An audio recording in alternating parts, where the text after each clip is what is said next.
let's share our knowledge. Let's share our talent, because without each other, it's a lonely road. Well, I couldn't agree more. You know, I remember when I had the pleasure of first coming into contact and making your acquaintance, you and Dr. Klaus a few years ago, and you know, Dr. Klaus, your partner, continued to talk to me about Quiet Title, and at the time, I was experiencing some issues with my mortgage lender. I was also helping clients and picking up properties subject to and helping people from the trustee side of it. And no one had a clue what Quiet Title is. I didn't know what I was doing. A lot of the attorneys didn't know, but I still just followed your advice. And it's just amazing to see where you've gone with this knowledge and the fact that now you're doing trainings and teaching attorneys around the country about this stuff. And it's really relatively new, I guess, even from a legal perspective, or at least with foreclosures. So I don't know if you want to maybe, as we just start off slowly getting into it, while a few more people join, I don't know if you want to jump in a little bit and talk about how you got into Quiet Title. Right. Here's what we'll do, okay? Because I welcome this opportunity to chat with everybody, and thank you for taking time out of your evening and giving the old man your ear. Here's really what has transpired. You know, if you look back when you bought a home, you went to the bank and you filled out some paperwork.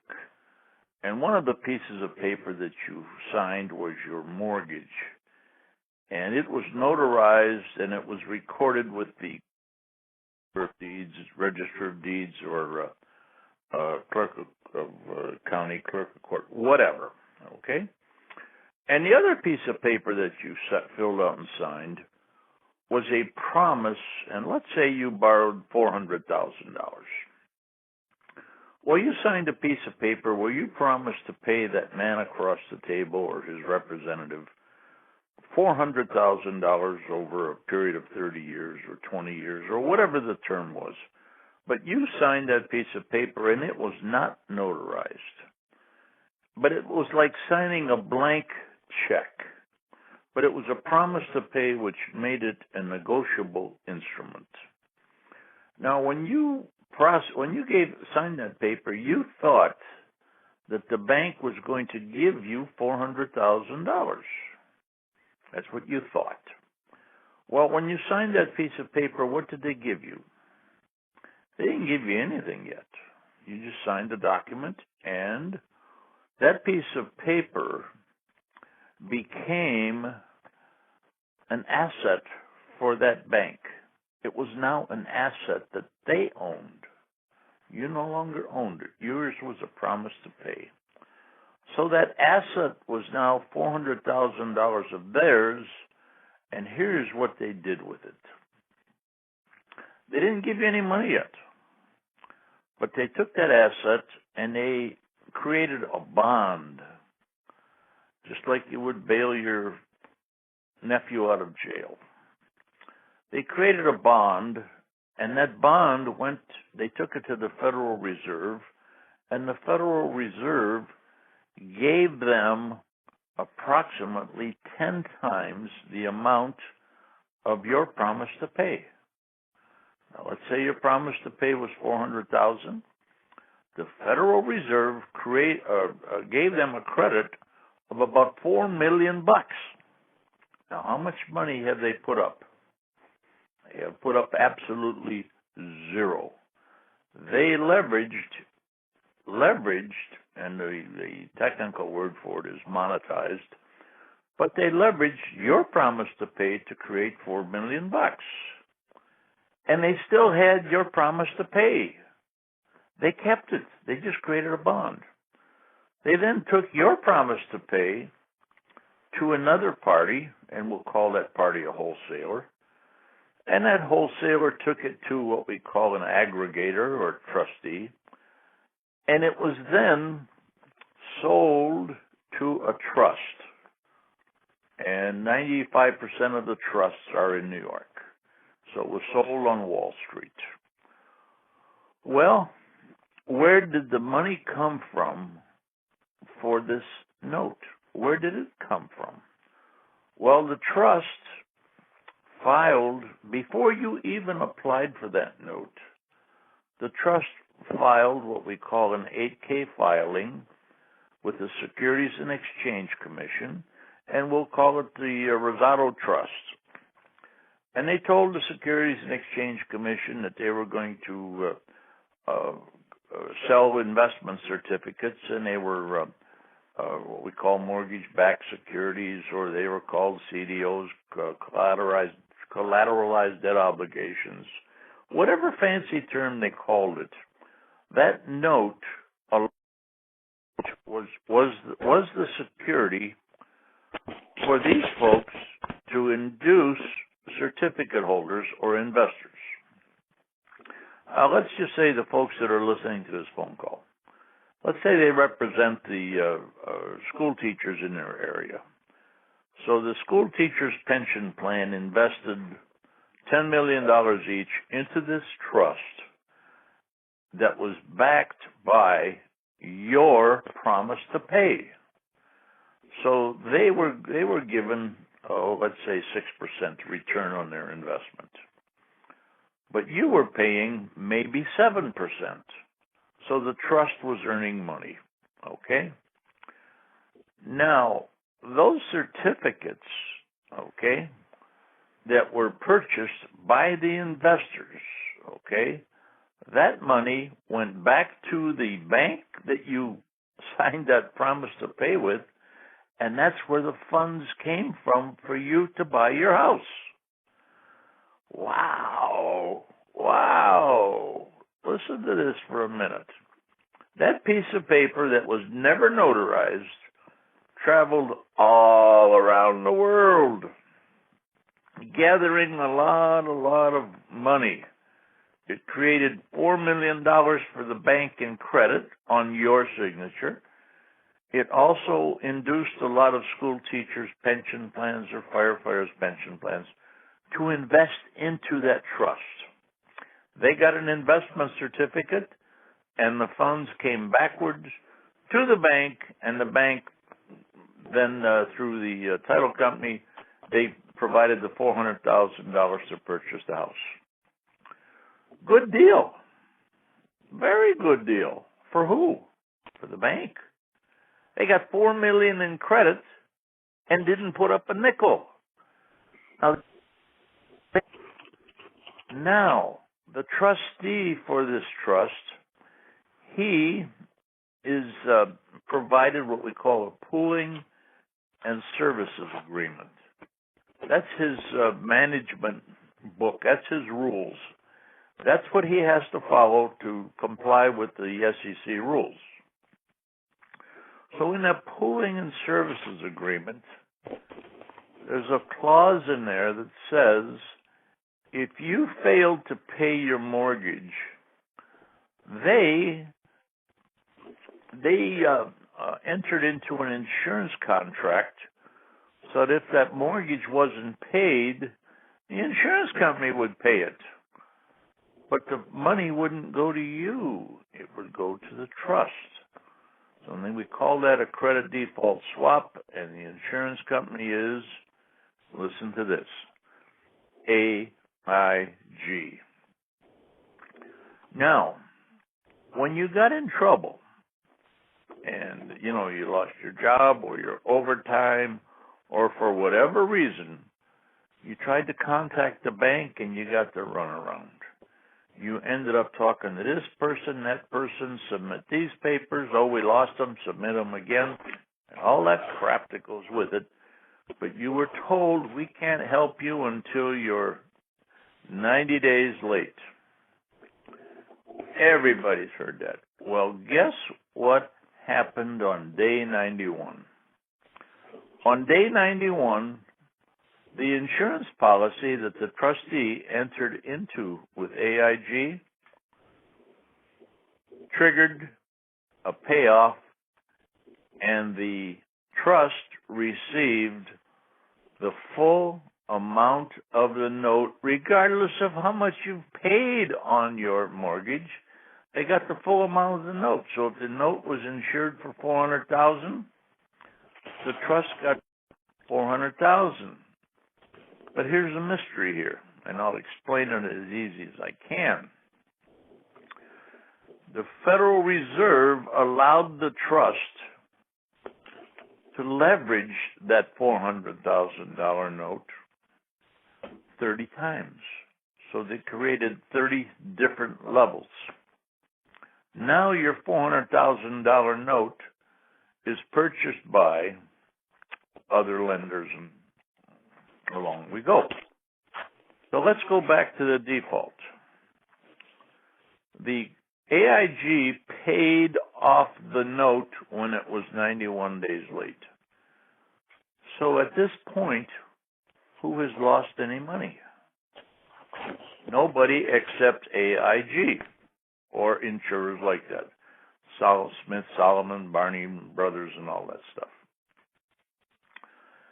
Now, someone attempts to foreclose. And let's say the lender that you got the note from, they're going to foreclose on you.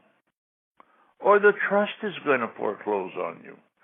Or let's say it's Wells Fargo acting as trustee for Bear Stearns Trust. Well, they're trying to steal the house because nobody has any skin in the game. They've all been paid commissions, and they've been very successful in stealing houses. What happened here?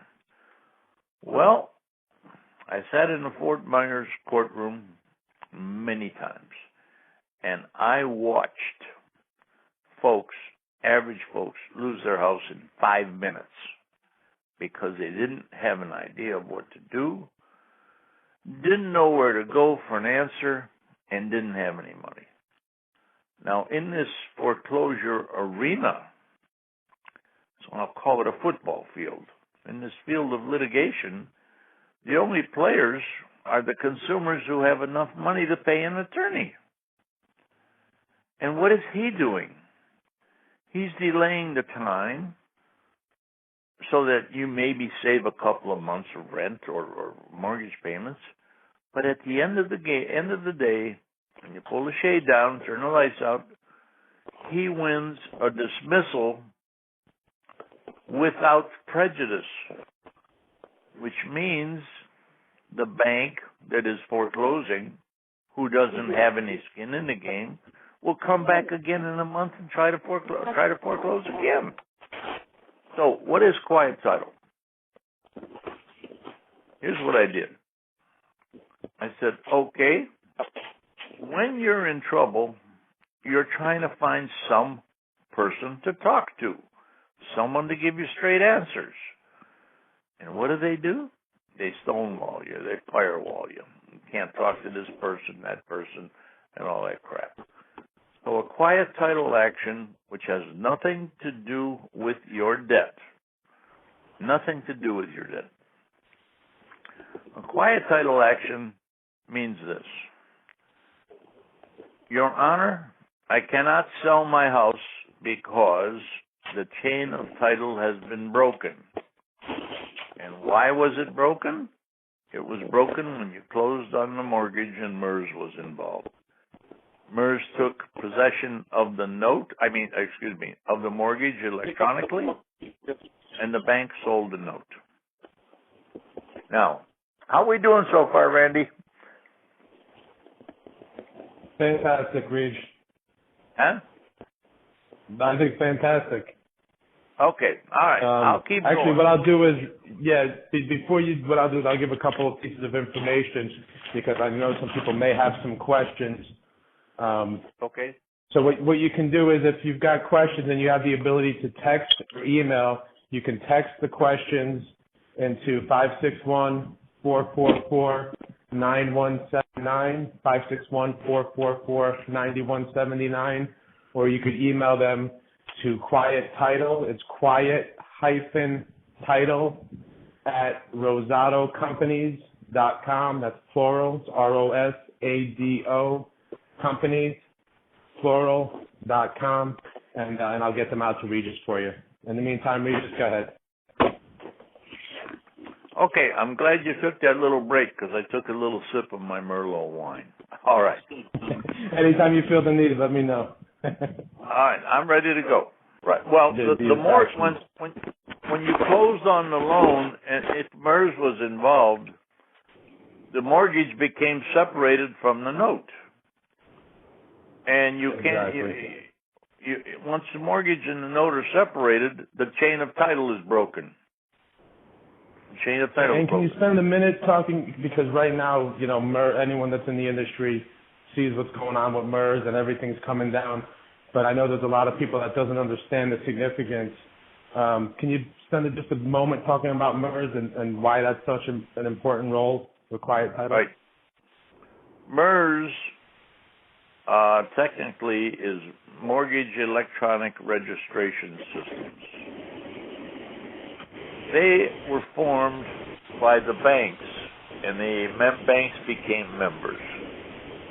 And MERS, at the closing table, is named as the nominee lender. They take possession of the mortgage electronically, not the hard copy, but electronically. MERS, their theory is and was that by they being the nominee lender and having possession of the mortgage electronically, they believe that the note followed the mortgage. And there are some judges who don't understand this who agreed with that.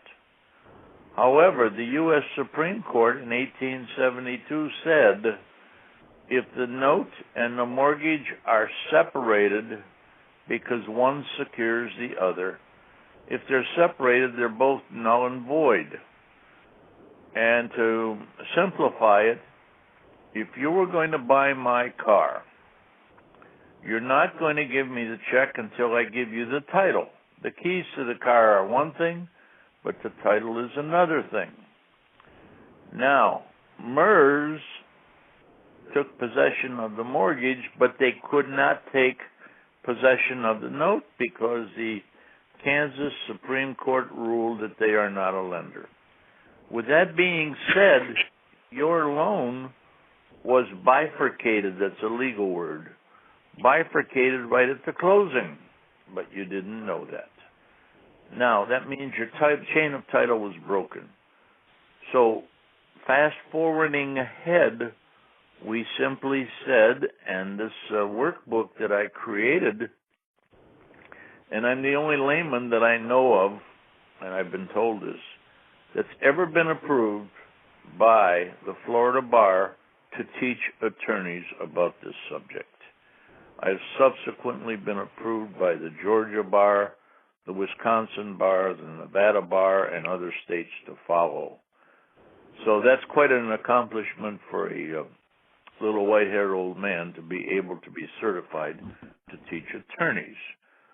So now, when we have the basis for a quiet title action, we simply say to the court, Your Honor, the chain of title is broken. I cannot sell my house. And I'll give you an example of how important the chain of title is. I bought a home that Dr. Klaus, my business partner, found for me. And at the closing table, the closing clerk, girl I knew, she'd been closing for 33 years. I said to her, Audrey, I just signed a very, very important document that's worth a lot of money. I need a receipt for my signature. When you do a transaction with a credit card, don't you get a receipt? Absolutely. When you spend money, don't you get a receipt? Absolutely. I was just spending a lot of money and I asked for a receipt, and she said, we can't do that. What they gave me for a receipt was a special warranty deed. That means the bank who said they owned the home was guaranteeing me a clean title only from the time that they owned the home until the time I bought it. Well, here in Cape Coral, we recently had, not recently, back in July, a headline story where an attorney and a real estate broker paid a bank $158,000 cash, and the bank did not own the home, and the attorney accepted a special warranty deed. Well, today, if you're buying an REO or a foreclosure home, I can solid guarantee you, you cannot get title insurance. So with that being said, the quiet title action flushes out anybody who has a recorded legal interest in the title, not the note. The note has nothing to do with the quiet title action. And in a lot of cases, no one shows up. We have one here in Cape Coral. Fannie Mae didn't show up because they didn't have a recorded interest. The mortgage and the note were never assigned to them. Now, with that being said, I know it sounds convoluted, but what's the meat and potatoes of tonight's call? The meat and potatoes of tonight's call is, in order to file a quiet title action, you cannot go into court with hearsay evidence. You cannot say to the judge, Your Honor, I found this out, or my friend told me this, or I think this. You get laughed at and thrown out, okay? What you need is a securitization audit which follows the paper trail from the time you closed until it enters into the trust, and a Bloomberg financial report that pulls out all of the financial information about the trust. When you have that information and it's accompanied with an affidavit sworn under the penalty of perjury, you now have evidence, you now have admissible evidence to the court that the note was paid off when the insurance or credit default swap was triggered. Well, if the note was paid off, who is damaged? Who is damaged? Nobody. The only logical people with a claim to that house, only logical people, would be the insurance company that paid out the claim. But now, here's the end of my story tonight, and then I'll open it up for questions. If you have your vehicle insured by, let's say, Geico, and you total it, Geico will write you a check for the value of the vehicle, but who owns the salvage rights? Now, think about that for a minute. Write your question down. Think about it. The salvage rights are owned by Geico. They then part it out or salvage, sell it, whatever, so they can minimize their losses. Well, in the foreclosure arena, the insurance company is Geico, and if they paid off the certificate holders, then they would have a claim to the house. Logical. Except they insured unsecured notes. Remember, at the closing table, MERS became the nominee lender. It separated the note from the mortgage. The U.S. Supreme Court says that they're separated. They're both null and void. Well, Geico insured unsecured notes because the notes that were not accompanied by the mortgage or vice versa. Therefore, they had no claim on the wreck or the house. Whew. Now. So essentially they're double dipping or more. They're double dipping and triple dipping even. Absolutely. And today, Geico has a big-time lawsuit against Bank of America because Geico, I'm not Geico, my God. When you get my age, you can invent words. AIG has a major lawsuit against Bank of America because Bank of America defrauded them on the quality of the loans. The loans were rated AAA by Standard & Poor's or Moody's or whatever, when in fact they slid into that pile of loans.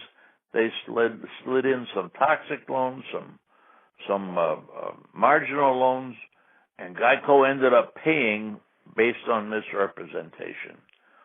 Wow, what a hornet's nest.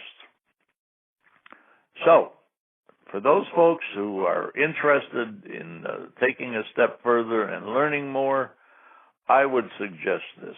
Randy, I think you've got an event, a workshop, or something scheduled there in West Palm Beach. Yes, anybody who is an investor, even a homeowner who has concerns, or an attorney, I would highly recommend that they attend your event. In fact, I think I'm scheduled to speak at it. I would highly recommend that they attend it because there's so much information to learn. Now, I want to add this. Today, I had a call from the CEO of a legal group that represents, or these attorneys are members from all over the country. And they want me to make a commitment to teach this legal group all about quiet title because, and here is the nuts and bolts of it. Everybody that has an attorney, they take all of their problems to the attorney, where in the medical field, you don't take a heart problem to a kidney specialist. You don't take a back pain to a foot doctor. But in the legal arena, people assume that their attorney knows everything. My son is an attorney, and he's dumber than a box of rocks. He only knows one thing: divorces. So when I mentioned quiet titles to Timmy, he said, "Dad, we didn't have that in college. I have to go find out about it." So that's the reason that we're teaching attorneys, so that folks that have an issue or they want the answers, we can direct them to an attorney who understands it. And once an attorney understands it, it's much easier to have the operation done. And you certainly don't want a heart surgeon operating on a blister on your foot. It's a waste of money. So we've identified this. We now have a group of attorneys started. And today I talked to the CEO of a legal group that has attorneys in every state except Hawaii, Alaska, and the cowboy states.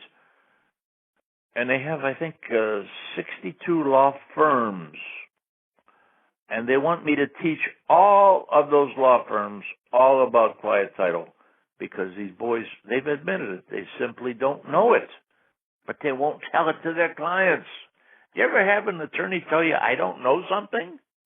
He said, "Well, let me think about that a little bit, and I'll call a colleague in, and we'll get it done." They never admit defeat. Hell, attorneys, if you ask them their scorecard, they'll say, "Well, I had 500 cases and I won 400 of them." Where are the other 400 losers? All right, I shot my wad. I'm going to take another sip of Merlot here. All right, well, I'll jump in and make some announcements, Reg. That was awesome. And for everyone out there, just a few announcements. We have a full workshop. It's going to be a full day, 8 a.m. to 6 p.m. on December 10th. And I know December is a tough time, but it's beautiful here in Florida. It's going to be at the Crown Plaza in West Palm Beach. It's an all-day event, breakfast, lunches covered, beverages throughout the day, and just a ton of information from Regis and his colleagues at the U.S. Property Shop. And then I want to announce another date that just came up today, in Greensboro, North Carolina. My old friend from 20 plus years ago, my childhood friend who got me my first sales job, Phil Dean, is out there leading the workshop in Greensboro in January. So if December doesn't work for you, we've got January 21st, January 21st at the Comfort Suites. If you need information on that event, you can contact Phil directly. Phil Dean's number is 336-882-6666.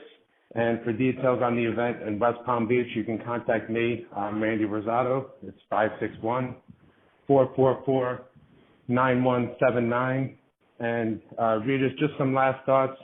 Tell people what exactly they'll take out of this event after they spend all day there. And for the attorneys, I believe it's 7 continuing education credits for the one day. It's 7 CLE hours.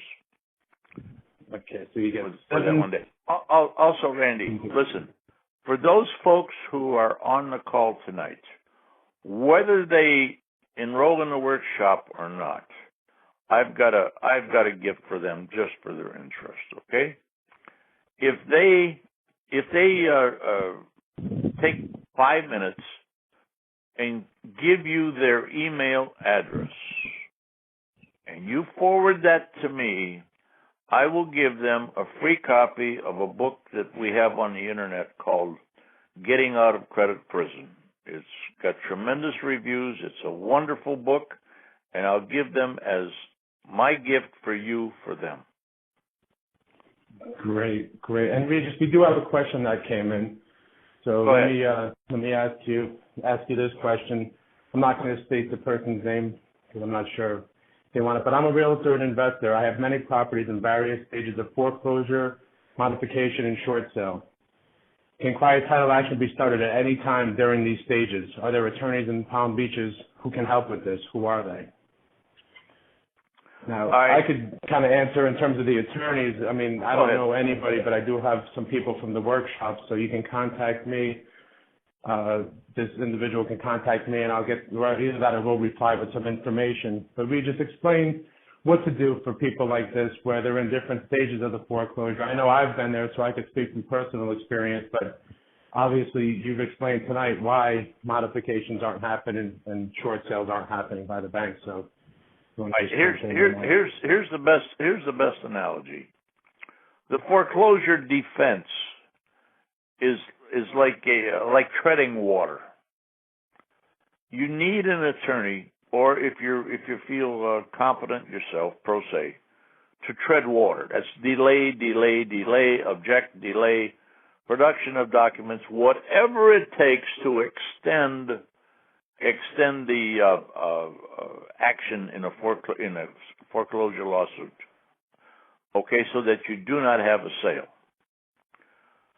Now, I'm not saying if there has already been a sale of a foreclosed property, that can also be attacked. But it's much easier if you can delay that game.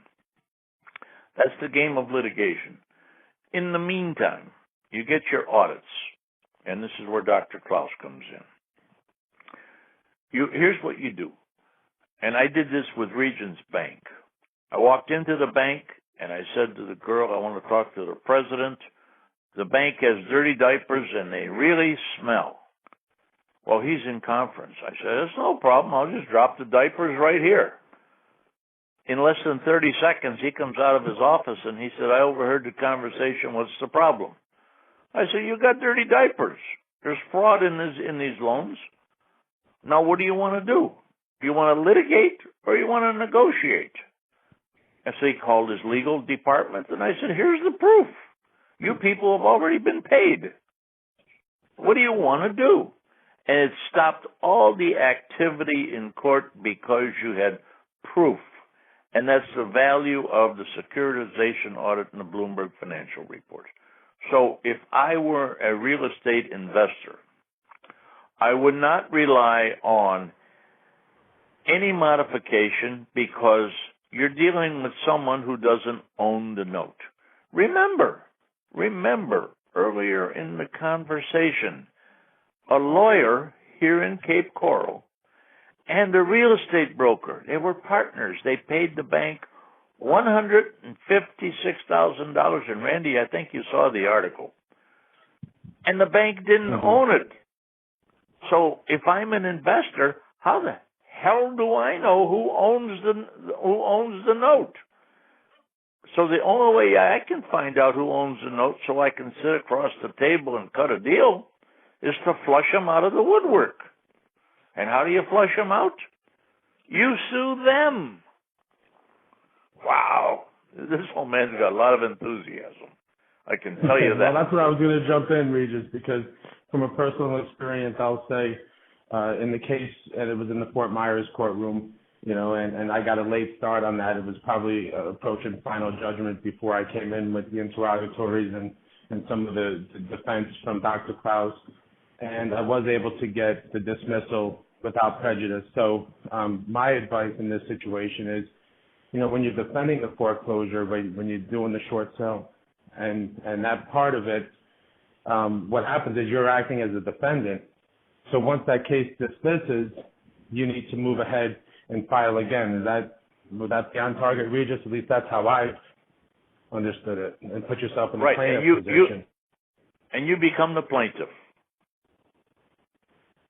Exactly. Now we have another question that also came in, and this is they want to know: are you going to get into? You're going to go through how the debt can be tracked through the SEC or service to do such. I'm very interested in it. Of course, that's part of the Bloomberg, right? That's part of the Bloomberg and the securitization audit. Yeah. Okay. So, and we actually, if you go to the workshop, because I've been doing this quiet title kind of pro se because I haven't felt comfortable enough with an attorney up until now. Now I've got some good people. But prior to this, I just kind of stumbled into the courtroom, got frustrated, saw people losing their homes begging for an extra 30 days, and it's depressing. And I've been able to, make significant headway in properties in New York and Florida. So it really, and when I went to the workshop, even with that background, the wealth of knowledge I got is really unbelievable where these guys have taken this course. And for the question that just came in, you will actually see a detailed breakdown of the Bloomberg report, of the insurance payouts. All of that stuff will be provided. So that's absolutely what you're going to learn for the securitization. You will see Dr. Klaus shine. You will see him shine. He's an absolute whiz on this. See, my forte is talking. His is research. And now, Regis, can I offer another gift? Because sure. I don't know if it's only for attendees. Your Quiet Title Handbook. Can I give that to the people who attended the call? Absolutely. Or is that just for attendees of the workshop? No, if you have it and you've got it electronically, absolutely. Yeah. Absolutely. So now Regis is going to give you get out of credit prison. I'd like to give you on Regis's behalf a copy of the Quiet Title Handbook. So go ahead and email quiet-title. Anyone who's emailed us, the two investors that emailed us, we'll shoot it over to you guys. And anyone else, go ahead and shoot us an email, quiet-title@rosatocompanies.com, and we'll make sure we'll get that out to you as well. It's good stuff. It's something you're not going to buy at Barnes & Noble. Absolutely. I think that's it for questions, Regis. Do you have anything else before we close out? Oh, we have another question. All right. Everyone's waking up, and I'm going up and downstairs. Okay, here we go. I would like to know who in Miami, Florida does a securitization and how much is it more or less? Now, I know we get into that in the workshop. Do you have a cost on the securitization service? I have an idea, but I don't want to misspeak. All right. Here is the cost of the audits. Okay, I believe it's $1,260. That's combined. Now, I can pass this on. You could go online because they sell software to do securitization audits, the same as they did sell software to do forensic audits. However, you can get a securitization audit done by Joe and Janie up in Idaho, okay? What the audit must have is an affidavit with it, a sworn affidavit that becomes admissible evidence in court. Now, they're selling audits on the internet from any place from $800 to $2,000 per audit. We have worked out a deal with the company that we work with because of the volume. We have a large volume of audits, and the total price of the combined audits is $1,260. Now, once the audit has been obtained, now what do you do with it? Well, what Dr. Klaus does, and he charges $500 for his company, and they do a pre-litigation report. In other words, they will identify, not within the audit, but within the paperwork, the assignment, the transfer, recording, whatever, all of the fraud, if there is fraud, and there's fraud in 95% of the deals, okay? They will identify robo-signers. They will identify notaries that have been expired. They will identify so many things. And that pre-litigation report, we're under contract to a number of law firms, and they love it because for an attorney to have this pre-litigation report, he has to tell his paralegal, all right, start looking into this, get this, get that, get this, get that, and I can guarantee you it runs them more than 2 days of research. And he does that for a fee of $500. And so the total would be $1,760. Okay. No higher, no lower. That's it. We do not have affiliates. We don't pay out commissions. It's not multi-level marketing. It's the cost of the knowledge. Absolutely. And Dr. Klaus's research has done wonders for me personally in terms of finding robo-signers and just finding fraudulent assignments. Anything. I mean, it's unbelievable what he's able to find with his team. So just so everyone's clear again, we've got 500 for the research, and again, I could speak for what that's done for me and my own deals, and then the 1,200. Now, I think what everyone needs to understand is that includes the full securitization, the Bloomberg, the affidavit, basically everything ready to actually bring it to the court or hand it to the lawyer. Everything, they can bring it to the court themselves pro se, or they can take it to an attorney that we have already worked out. Any attorney comes to our workshop, agrees after they've attended the workshop. They can either say yay or nay. But they agree to a flat fee and a percentage on a contingency basis at the end of the deal. So it's a wonderful deal for people, and we do our best to associate them with attorneys that understand what this is all about, versus an attorney that's going to take their money, and there are some out there, going to take their money but don't know what they're doing. They apologize and say, I need more money. Exactly. Well, I think that's hopefully clearing up any questions. Do we have any other questions that have come in at this point? No, I think we're good. So we do. Okay. Good. Okay. Another question. Good. This question is coming in and saying, this is, you know what, Regis, I was going to ask you this, and this is a great question. He's saying 1760. What's the end game? Property is awarded free and clear, question mark. What is the success rate? I'll jump in quickly and say that I've walked into houses that have been taken free and clear by two of your clients and your friend there, Bernie, in Cape Coral, and I've actually stood in one of his homes, and the homes are adjacent to each other. So I've seen the product, and I've had my own dismissals. But we just explain a little bit what the end game is. I mean, we all want to see the properties free and clear, but realistically, what are the percentages? All right, Randy, here's the end game. To get a house free and clear, I'm going to say that's a pipe dream, but it happens, okay? The ability to walk into the bank and say to the president of the bank, you have dirty diapers. Do you want to litigate or do you want to negotiate? And they always would rather negotiate. And then it's a question of how much money they will take based on today's value. So if a home had a mortgage of $400,000 and it's worth $200,000 today, banks are negotiating between 30 and 60% of today's value. Now, can the individual homeowner negotiate? No. No. Because then the bank says, well, why don't you pay me in the first place? But through a program we worked out, we have investors that will buy that note, take a fair profit,